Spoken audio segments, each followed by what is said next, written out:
నమస్తే అండి. నా పేరు నరసింహులు. నేను హైకోర్టు అడ్వకేట్ అండి.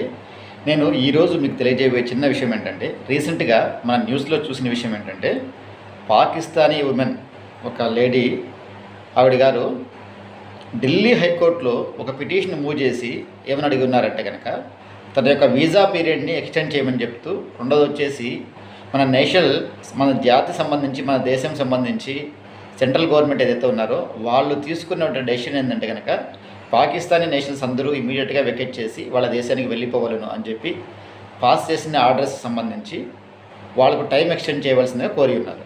దీనికి కోర్టు ఎందుకు ఇంటర్ఫియర్ కాలేదు, లీగల్గా ఎటువంటి పారామీటర్ చూస్తారు ఈ కేసులలో అని అంటే కనుక, కోర్టు ఎందుకు ఇంటర్ఫియర్ కాలేదంటే కనుక, నేషన్ సంబంధించి, జాతి సంబంధించి, in the interest of national security, అంటే దేశం యొక్క రక్షణ సంబంధించి గవర్నమెంట్ ఒక నిర్ణయం తీసుకొని, ఒక పాలసీ డెసిషన్ తీసుకొని, ఒక ఆర్డర్ పాస్ చేసి, ఒక డైరెక్షన్ ఇచ్చినప్పుడు దాన్ని ఇంప్లిమెంట్ చేయాల్సిన బాధ్యత ఎగ్జిక్యూటివ్స్ మీద ఉంటుంది.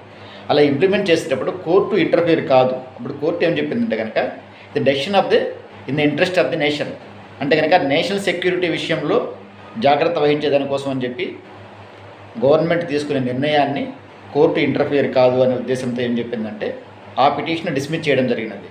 అంటే ఏంటంటే కనుక, ఒక డెసిషన్ను in the interest of larger public, అలా ఏదైనా లార్జర్ పబ్లిక్ ఇంట్రెస్ట్ని దృష్టిలో పెట్టుకొని దేశ శ్రేయస్సు కోసము, in the interest of national security విషయంలో ఒక డెసిషన్ తీసుకున్నప్పుడు కోర్టులకి వాటి ప్రమేయము అస్సలు ఉండదు.